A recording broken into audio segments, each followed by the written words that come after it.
In this video, we're going to focus on stem and leaf plots. A stem and leaf plot is a useful way of representing numerical data in a way that allows trends to be spotted easily. Each number is split into a stem, the first digit or digits, and a leaf, the last digit. I'm going to do one for us here. First thing I'm going to do is tell you that no matter how your data is presented, you must place it in ascending order. So I have some random data here and I've already done that. So I've actually done it in columns, 50s, 60s, 70s and all the way through. And it's all in ascending order because it's much easier to do a stem and leaf plot when your data is in ascending order. So this is where I'm starting. I've got my horizontal line and vertical line, and I label this the stem and this the leaf.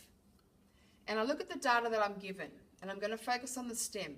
This is the column as such that you would put the tens and 100s in. And the leaves are the ones. So when I start with this here, and I must start in the stem, I look at the numbers presented to me. I've got 50, 60, 70, 80, 90, 100, 110. So I write 5 to represent 50, 60, 70, 80, 90, 100, and 110. I just need to extend this down here a little bit longer. Okay, so now I have that in there. I can now go through and draw in my leaves. Now when I do that, I must keep them neat and tidy, lined up like there's invisible columns, and I must have them spaced evenly because the whole point of this is to read the data. And if you don't set it out correctly, your data will be scattered and it's not going to be accurate. So we need to make sure that we do it properly. So if I look at this data here, I have the number 50. I'm going to cross it out and write 5, 0. So my 10s are here and my 1s are here. My next one is 53, 5, 3. The 1s are in the leaf. 55, 5, 5. So when we read this, it's 50, 53, 55. I'm now going to go through and do this for the remainder of these numbers.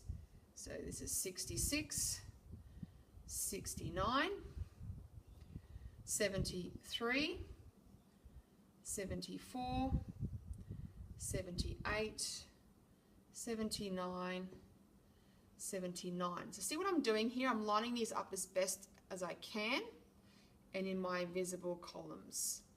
And this should be neat going across as straight as possible as well. So it's like an invisible grid here.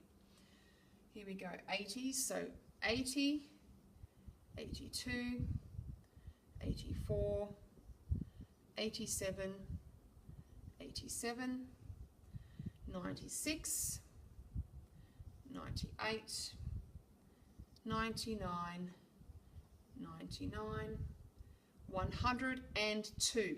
So 10 is over here and 2 is here. You put that all together, it reads 102.